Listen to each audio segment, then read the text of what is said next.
Bom dia, meu nome é Renato, sou da Escola Campina Neves. A gente gostaria muito da senhora estar participando do nosso trabalho e para dar início à nossa entrevista, a senhora poderia nos dizer o seu nome completo, a sua data de nascimento, o local onde a senhora nasceu e o nome dos seus pais e o seu estado civil? Bom dia, meu nome completo é Tânia Maria Brandão Vasconcelos. Eu nasci em Boa Vista em 26 de novembro de 1963. Meus pais foram Pedro de Souza Vasconcelos e Orlandina Brandão Vasconcelos. E a sua formação acadêmica, a senhora estudou em quais instituições e o que lhe levou a seguir a carreira no direito? Bom, eu estudei aqui no Jardim da Infância Princesa Isabel. Fim do jardim eu fui para a escola de primeiro grau São José, naquela época assim era conhecida. Concluí o primeiro grau e fui para a escola Gonçalves Dias, concluí o segundo grau. E naquela época, em 82, não havia faculdade, não havia curso superior em Roraima, né? Então, de hábito, né, como meus irmãos, nós fomos para Manaus, né, prestar vestibular. Eu iniciei minha faculdade em 83, não é? Isso, 83, formei em 87, né? Já tem mais de 30 anos que eu estou formada. E fiz até metade de uma outra faculdade de economia, mas aí eu comecei a trabalhar, né? Fiz concurso, comecei a trabalhar. Então eu estudei em Boa Vista, realmente, e fiz o meu terceiro grau no Amazonas. Certo. E a senhora pode nos falar um pouco da sua infância, da sua adolescência, como foi, o que a senhora poderia nos destacar que lhe marcou e como era a cidade para a senhora em Boa Vista naquela época? Bom, Boa Vista naquela época não tinha asfalto, né? Tinha muitos parquinhos aqui no Centro Cívico, ali perto da Matriz, né? Então eu tive uma infância assim, muito tranquila, andei dentro de vala, corri essa cidade de bicicleta dia e noite. Hoje eu não faço isso, também não dei essa permissão para meus filhos, porque já não era a mesma coisa. Então, assim, a vida lá era bem diferente do que é hoje. Brinquei na rua, brinquei de 31 alerta, de manja, enfim, né? Fiz educação física, fui esportista, tenho diplomas, medalhas, eu era ginasta.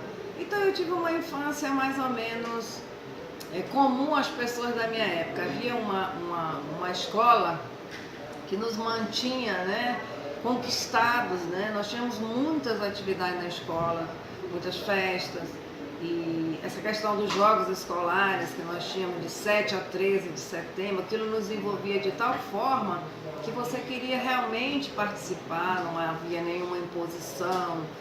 Uma fase muito gostosa da minha vida, realmente foi a minha infância, adolescência, né? Eu não tenho registro de coisas ruins nesse período. Certo. E sobre a sua profissão, que percurso a senhora fez para chegar até o posto de presidente do TRE e quais foram os seus desafios, as suas dificuldades e se a senhora teve, quais foram?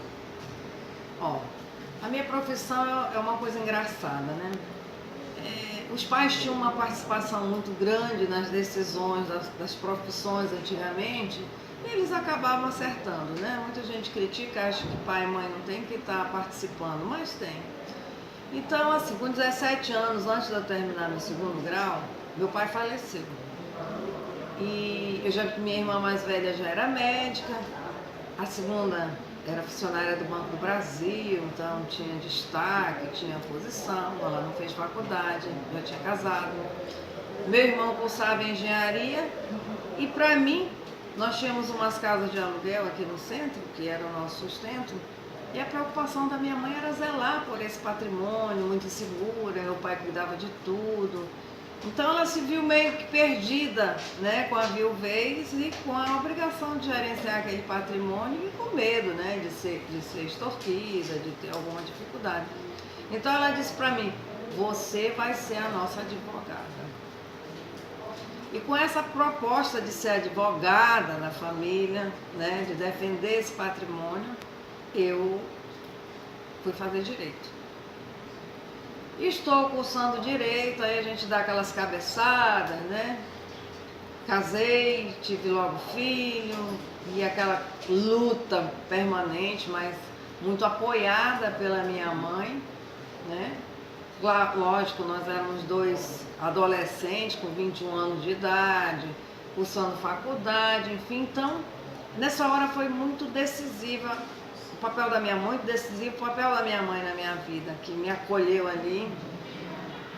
E como não dava para trabalhar, ainda cheguei a lecionar um ano, eu fui professora no Colégio Brasileiro, no Amazonas, de OSPP, Moral e Cívica, mas precisava de um trabalho definido. Então, quando eu me formei, efetivamente, eu disse para mim uma coisa: até os 30 você vai ter que ter sua profissão definida, ou vai ter que ser alguma coisa. Então, eu coloquei em mim aquela vontade de vencer, que é o primeiro passo para a vitória, você querer chegar nela. E me dediquei aos estudos, fazendo concurso, né? Fiz alguns concursos. Aí fiz o concurso do INCRA, de procurador do INCRA, eu fui aprovada. Eu fiz o concurso, um concurso da Justiça Federal, de oficial de justiça avaliador. E aí fiz o terceiro concurso nesse curto espaço de tempo, que era do Ministério Público do Amazonas. Então, com 24 anos, eu me tornei promotora de justiça. Me tornei promotora de justiça. E aí começa a minha carreira, o meu desafio de vencer. Porque não basta você estar concursado, né? Você sabe que no serviço público nós temos que ultrapassar um estágio probatório, você tem que ser reconhecida como capaz de exercer aquela profissão. E assim estou, eu, uma autoridade. Tem um fato muito engraçado, porque a gente não tem vivência, e a imaturidade, junto com a teoria, elas nos fazem pagar alguns micos, né? Então eu entrei no Ministério Público. Quando falaram em MP, que é a abreviação, não sabia o que era. E estou lá um dia trabalhando, grávida já da minha segunda filha, chega um advogado muito gentil, muito fino, procurando uma excelência. E como meus colegas mais velhos estavam ali, a excelência devia ser eles, né? E eu fiquei na minha, até que aquela mão tocou em mim e disse: excelênciazinha. Aí eu acordei, né? Digo, meu Deus, sou eu. Então assim, mas apesar dessa inexperiência e imaturidade, eu tinha muita vontade de aprender. Então, se você me dissesse meio conselho, eu fazia daquilo ali uma lição e tanto, porque eu me apegava naquilo, ia estudar mais um pouco, enfim. Então não tive assim uma dificuldade para começar. Existe uma pessoa que chamava Bernardo Antunes, hoje ele é juiz, não sei nem na verdade se ele está vivo ainda, já era um senhor de cabeça branca, mas não tem assim muita referência, são 30 anos. E ele sentou comigo e disse: doutora, a senhora aqui é tão promotora quanto eu, tão importante quanto eu. E o processo nós vamos olhar assim, assado, cozido e frito. E existia um outro promotor que trabalhava conosco, que teoricamente seria um preceptor para mim, que ele queria a exploração, para eu fazer o meu trabalho e o dele também. E aí eu aprendi essa lição com esse senhor, né? Disse: o seu trabalho termina com os números pares, o do colega com os números ímpares. A senhora aqui não é uma estagiária, a senhora é uma autoridade e os seus processos. Então ele me deu uma grande lição, um impulso no início da minha carreira, e assim eu fui trabalhando no Ministério Público, fui para o interior, trabalhei em Novo Airão, e quando eu volto, perto de acontecer a minha vinda, uma coisa que as pessoas não sabem, acham que tudo é festa, né? Estou eu voltando de Novo Airão, o comandante lá do barco, o prático, dormiu. E quando ele dormiu, nós acabamos num barranco, madrugada, no Rio Negro, aquela agonia, o barco todo tomado por folhas, ali eu pensei que ia naufragar realmente, que era o fim de tudo. Mas graças a Deus, quando nós chegamos no barranco, era final de julho, o rio estava muito cheio, então nós fomos na Copa das Árvores, diminuindo a velocidade do barco, então o impacto foi um pouco amortecido e isso garantiu que o casco do barco não se rompesse. Então, assim, esse é um registro que eu faço, um momento de muito medo. Até hoje, eu até vou na água, mas eu passei muito mal depois disso. Chegava o dia de eu ir para Novo Airão, então meu pescoço não segurava a minha cabeça. E vai médico, ele disse, o que a senhora tem é um piti. Ou reage, ou vai ser assim pro resto da vida. Então eu reagi e fui a Novo Airão ainda uma vez, porque eu fui promovida nesse período. Passei a noite do lado do prático, né? E voltei do lado do prático, para garantir que ele não dormisse. Então são desafios que a vida coloca no nosso caminho, que a gente precisa vencer, porque a vida só é dura para quem é mole, né? Então a gente não pode ser mole. Se a gente tem um objetivo, né? A gente sabe que tem que perseguir. Então não há conquista sem esforço, né? Jamais, e nem vitória da mesma forma. Então a gente precisa realmente buscar aquilo que a gente quer ser.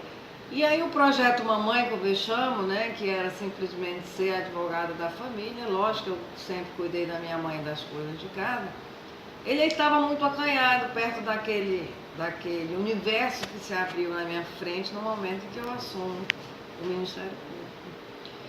E aí daí há 3 anos, né, da minha posse lá, surge a oportunidade. O Estado de Roraima é criado em 88 com a Constituição, né? No mesmo ano que eu entro no Ministério Público. E aí eu faço um novo concurso, dessa vez para voltar para Boa Vista. E assim eu chego, né?